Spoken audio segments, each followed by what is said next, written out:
The impact of COVID-19 on air travel in and out of Cleveland expected to last several more years.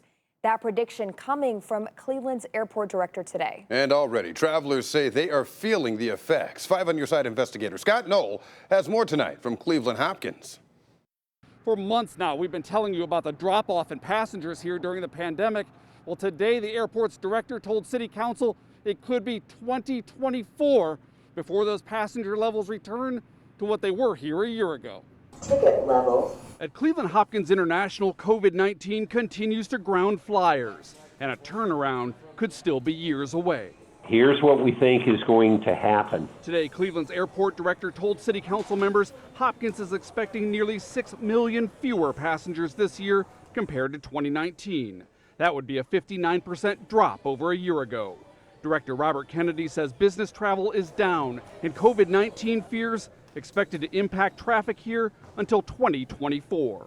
It's bad news in the fact that we've got 4 years basically. The forecast generally within the industry is 3 to 4 year return to 19 levels for domestic, 5 to 7 years for international. The drop in passengers already being felt in jobs here. This is a number I hate to report. 1,300 fewer people working at Hopkins as some restaurants and shops remain shuttered. And industry-wide, he says, planes remain parked as airlines try to weather what Kennedy calls the biggest challenge airports have faced in his decades in the business. There will be less aircraft flying.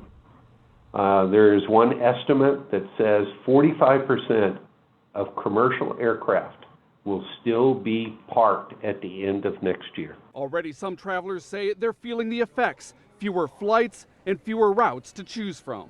It seems like now you just got to take what you can get. Anjanetta White and her husband booked their flight to Las Vegas a year and a half ago, only to have it changed by the airline. We wanted a non-stop flight, but we ended up we got a layover now. And we didn't want no layover, but we wanted to go. Still, Kennedy says he's hopeful about Hopkins' future. He says Air Canada, which suspended service to Cleveland, plans to return at some point.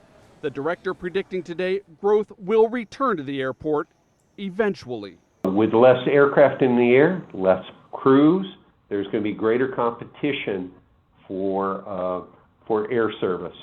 It's going to be fierce. We are a fierce competitor. With that hope in mind, Cleveland continues moving forward, developing its new master plan for the airport. Its goal is to shape what business could look like out here for the next 20 years. However, the airport director says it's not likely any large-scale projects will begin until signs of a turnaround appear. In Cleveland, I'm 5 on Your Side investigator Scott Knoll.